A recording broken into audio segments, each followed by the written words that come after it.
Assalamualaikum warahmatullahi wabarakatuh. Di sini saya Sitwardani Yono akan menjelaskan tentang sistem reproduksi pada manusia.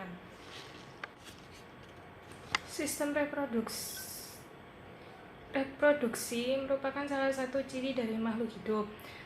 Sistem reproduksi pada manusia dilakukan oleh sistem reproduksi dan alat kelamin.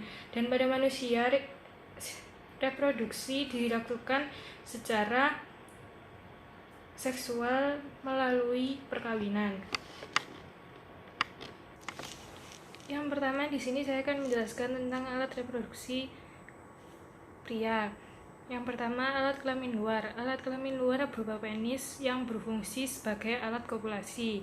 Yang kedua, alat kelamin dalam, yaitu yang pertama ada testis, tempat pembentukan sel kelamin jantan atau spermatozoa dan hormon kelamin yaitu testosteron. Yang kedua yaitu ada saluran reproduksi yang terdiri dari ductus epididymis, vasa deferentia, ductus ejaculatorius. Lalu yang ketiga ada kelenjar kelamin atau aksesoris, yaitu merupakan yang menghasilkan sekret sebagai campuran dari sel sperma atau semen. Ada 3 jenis kelamin, yaitu kelenjar vesica seminalis, kelenjar prostat, dan kelenjar bulbouretra. Vesica seminalis yaitu menghasilkan cairan yang mengandung fruktosa yang berfungsi sebagai menutrisi sperma.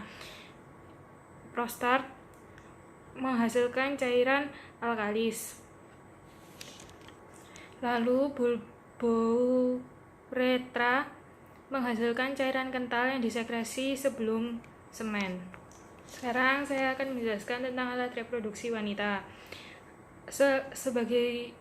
Selain berfungsi sebagai sel ovum, juga berfungsi sebagai penerima sel sperma dan memberikan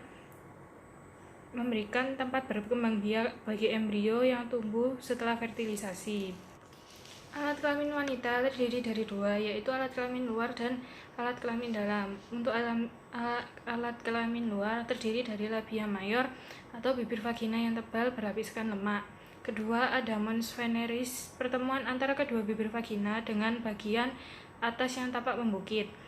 Ketiga ada labia minor. Keempat ada klirotis, yaitu tonjolan kecil yang disebut juga kelentit.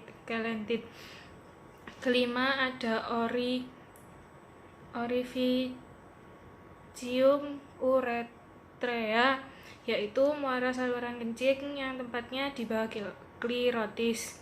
6 ada himen. Lalu untuk alat kelamin dalam, yaitu yang pertama ada indung telur atau ovarium. Ovarium berjumlah sepasang dan terletak pada rongga perut. Ovarium diselubungi oleh kapsul pelindung yang mengandung beberapa folikel. Kedua yaitu ada oviduk atau tuba falopi. Saluran oviduk menghubungkan antara ovarium dengan rahim atau uretrus. Lalu ada di ujung oviduk berbentuk corong menjumpai atau disebut dengan fimbriae. Uretrus. Yang ketiga ada uretrus atau rahim. Rahim tersusun dari atas 3 lapisan, yaitu perimetrium, myometrium, dan endometritium. Endometritium menghasilkan banyak lendir dan mengandung banyak pembuluh darah. Rahim merupakan ruangan untuk pembentukan dan perkembangan janin. Yang keempat ada vagina. Vagina sebuah tabung berlapiskan otot yang membujur ke arah atas, ke belakang, dan atas. Vagina juga berfungsi untuk mempermudah kelahiran bayi, yaitu proses pembentukan sel kelamin. Proses pembentukan pada sel kelamin pada manusia disebut dengan proses gametosis, meliputi spermatogenesis dan oogenesis. Spermatogenesis terjadi pada testis di pria dan oogenesis terjadi pada ovarium di wanita. Yang pertama yaitu spermatogenesis, dimulai pada saat pubertas. Setiap sel spermatogonia menghasilkan 4 sel sperma fungsional. Oogenesis merupakan pembentukan sel ovum di dalam ovarium, dimulai pada masih embrio dan diteruskan sampai pubertas. Lalu sel vaginia menghasilkan satu ovum fungsional dan tiga badan polar yang tidak fungsional. Lalu sekarang saya akan menjelaskan tentang tahap menstruasi. Tahap menstruasi terjadi pada 4 fase, yaitu pertama fase menstruasi, kedua fase praovulasi, ketiga fase ovulasi, dan 4 fase pasca ovulasi. Siklus menstruasi. Proses menstruasi terjadi karena tidak terjadinya pembuahan atau fertilisasi, sehingga dinding rahim yang telah menebal dan mengandung pembuluh darah akan luluh terkikis bersama dengan sel telur atau ovum yang tidak dibuahi. Yang kedua yaitu fase praovulasi. Masa pembentukan dan mematangkan ovum di dalam ovarium dipicu dengan kadar estrogen. Terjadi pada hari ke-7 sampai 13 pasca menstruasi.